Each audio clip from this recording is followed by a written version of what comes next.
Предлогот пратеникот Зечир Рамчиловиќ да биде избран за потпредседател на Собранието на Република Северна Македонија го ставам на гласање, ве повикувам да гласаме. Вкупно гласаа 78 пратеници, за гласаа 62 пратеници, воздржани нема, против гласа 16 пратеници. Констатирам дека пратеникот Зечир Рамчиловиќ е избран за потпредседател на Собранието на Република Северна Македонија. Изјавувам дека функцијата потпредседател на Собранието на Република Северна Македонија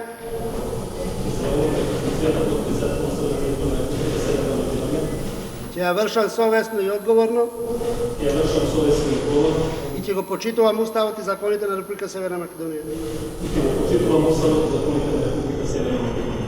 Денеска двајца политичари се многу задоволни. Едниот е Никола Груевски, кој што 2016 година го планираше Зечир Рамчиловиќ за функционер после изборите, а другиот е Зоран Заев, кој што денес успеа да го направи Зечир Рамчиловиќ функционер. Политиката има своји парадокси и еден од парадоксите е денешниот пример. Господинот Зечир Рамчиловиќ учествуваше како член на извршниот комитет со мандат од 2014 до 2017 година на ВМРО-ДПМН во изготвувањето на партиската програма со особен акцент на образованието и на други теми, меѓу кои темата Уставот, уставното име и почитувањето на народната волја на референдум. И дали е довле сменјањето стани еднаш, два пати, три пати, пет пати, или човек треба да има конзистентност? Јас за вас, за вашата работа, за вашето CV имам почит. Јас за вас, мојот став, колега Рамчиловиќ, сум го кажал 2013, 2014 година, 2015, кога сме разговарале, кога сме дискутирале, кога никој од овие сега што ќе ме гласаат не ме познавал.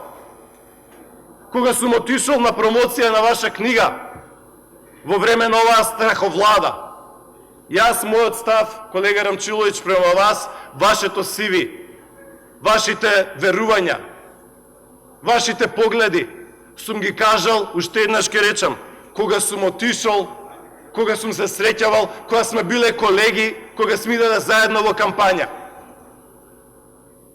Но вреди ли, колега Рамчиловиќ, заради 3 месеци да се биде функционер? Се распуштаме за 3 месеци, готово е. Вреди ли да се погазат сите овие работи? Вреди ли да се отиде на другата страна? Нема проблем, легитимно е, но отидете кај нив на листа, нека го верификуваат тоа граѓаните. Не е мала работа, вас ве гласал народ, вас ве поддржало членство, вашата кампања и во вашата функција се вложиле луѓе. И вие сега им велите чао, пријатно, јас се договорив по ходници тука во парламентов да правам нешто сосема друго. Инаку, за разлика од моите колеги кои што дофрла емотивно реагира, ја уживам во вашите настапи. Уживав, мислам, онака лење крокодилски слози од страна на големото моќно ВМРО-ДПМН, исклучително ми се допаѓа. Јас уживав во настапот. И вашиот, и на Милошевски, и на координаторот, и особено на колегата Владко Ѓорѓев.